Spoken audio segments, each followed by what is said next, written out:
VD. സതീശന്റെ ഭരണത്തിനു കീഴിൽ കേരളത്തിൽ നടക്കുന്നത് സോഷ്യൽ മീഡിയയിലെ അപ്രഖ്യാപിത അടിയന്തരാവസ്ഥ എന്ന ചോദ്യവുമായി സി.പി.ഐ.എം കേന്ദ്ര കമ്മിറ്റി അംഗം പി. രാജീവ്.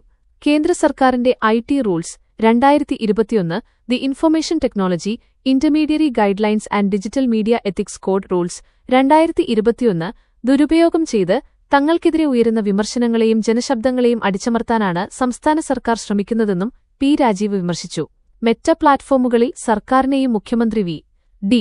സതീശനെയും വിമർശിക്കുന്ന പോസ്റ്റുകളും മാധ്യമങ്ങൾ നൽകുന്ന സർക്കാരിനെതിരായ വാർത്തകളും ഇന്ത്യയിൽ കാണാൻ സാധിക്കാത്ത രീതിയിൽ വൻതോതിൽ ജിയോ ബ്ലോക്ക് ചെയ്യിക്കുകയാണ്. രാജ്യസുരക്ഷയെ ബാധിക്കുന്നവ, വ്യാജവാർത്തകൾ, വിദ്വേഷപ്രചാരണത്തിലൂടെ ക്രമസമാധാന തകർച്ചയുണ്ടാക്കുന്നവ തുടങ്ങിയ പോസ്റ്റുകൾ നീക്കം ചെയ്യാനാണ് നിയമത്തിൽ വ്യവസ്ഥയുള്ളത്. എന്നാൽ കേരളത്തിൽ സംഭവിക്കുന്നതെന്താണ് എന്നും പി. രാജീവ് ചോദിച്ചു. ഫേസ്ബുക്കിൽ പങ്കുവച്ച കുറിപ്പിലാണ് പി. രാജീവിന്റെ വിമർശനം.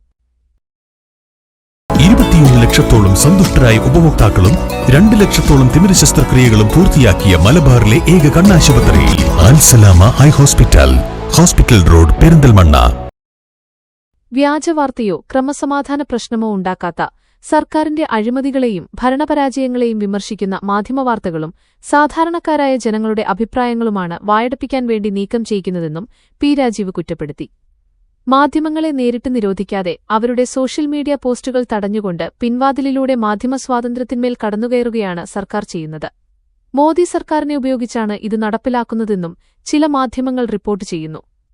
ഇത് ശരിയാണെങ്കിൽ യു.ഡി.എഫ് സർക്കാരിനെ എത്ര കരുതലോടെയാണ് മോദി സർക്കാർ സംരക്ഷിക്കുന്നത് വ്യക്തമാണെന്നും പി. രാജീവ് കുറ്റപ്പെടുത്തുന്നുണ്ട്. ജനാധിപത്യത്തിൽ സർക്കാരിനെയും മുഖ്യമന്ത്രിയെയും വിമർശിക്കാനുള്ള അവകാശം ഭരണഘടന ഉറപ്പുനൽകുന്ന പൗരന്റെയും മാധ്യമങ്ങളുടെയും മൗലികാവകാശമാണ്. വിമർശിക്കുന്ന വാർത്തകളും പോസ്റ്റുകളും സോഷ്യൽ മീഡിയയിൽ നിന്ന് നീക്കം ചെയ്യിച്ച് ഭരണം മുന്നോട്ട് കൊണ്ടുപോകാമെന്ന് കരുതുന്നത് ശുദ്ധമണ്ടത്തരമാണ്.